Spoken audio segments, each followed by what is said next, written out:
Donc tozomona musala take biso bayike tozomona pena que non bakota na bango mais oyo akoti ya mbalo Otosana na minute oyo tozomona musala nde ezosalama et puis ye moko sur le terrain azokota pa azosala musala po kikolesa nini mpe bonga donc atozongisa yango na ndenge ezalaka tomona yango wapi pa banani tomona bafulu tomona nyonso tomona esalite mais oyo biso mo tomoni donc tomemi rapport mpona makambo ezoyo en tout cas provincial national yango nde biso tosesenga mpona ye mingi bakiseza te na pesite eka makasi neti nga na bango vérité 100% mboshi 100% mboshi likea na sansi nini parce que tolekana babukumeske presque mingi awa oyo tomona mais oyo azosala eza différence eza makasi donc différence ya makasi azotravaille sur le terrain bukumeske ye moko na kati ya terrain non kinkole commune ancienne ezalaki boye te mais te tokomona progression ali ekomo okende donc na ndimi te donc mboshi aumela 100% mpona ngai mboshi 100% dikea mwana kobakisaka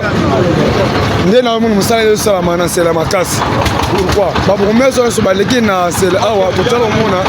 basala mosala boye te en tout cas lider ye moko change na mokolo matere asala na terrain asala mosala kitoko makasi vraiment tokoseble vraiment moto aboye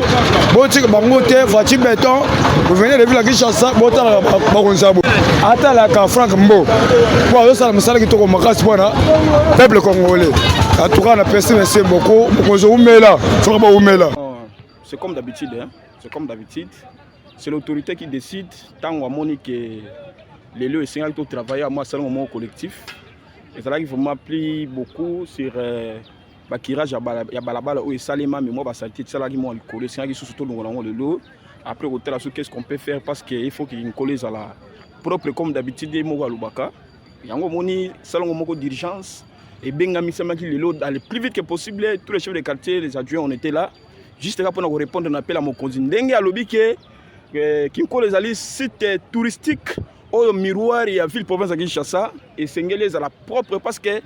tango ba pa bazoya pas sentir que non ici tozali na nsele vraiment oyo ezali site touristique au yebani na Kinshasa mobimba voilà ce n'est pas pour rien on devrait être là pour assainir les ressources comme il se doit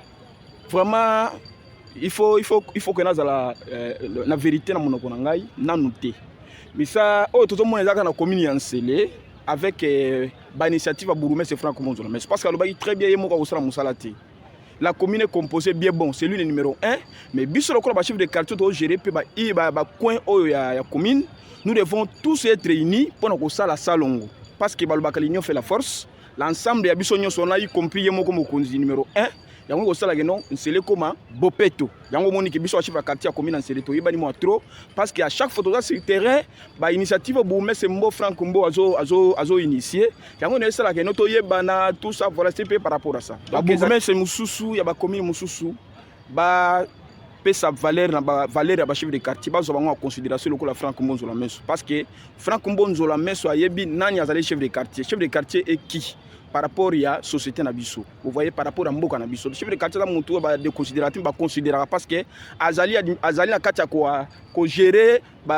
entité déconcentrée aux administration de base ya Congo. Ce n'est pas pour rien vous devez avoir chance dans le chef de quartier. Bo bimisa kabango bo ba initiative aux ana yango bo la kisaka bango pe qu'est-ce qu'il doit faire il faut ba sala musala nini pour que pe ba sunga bino ndenge biso to sala wana na commune biso to pe s'appuie na mokonzi na biso ya ko soutenir vision na ye ndenge sala kaka do bino pe bo pe sa chance na chef de quartier bo bimisa bango pe bo la kisaka bango ba rôle na ba attribution na bango vous voyez et vous allez vraiment malamutu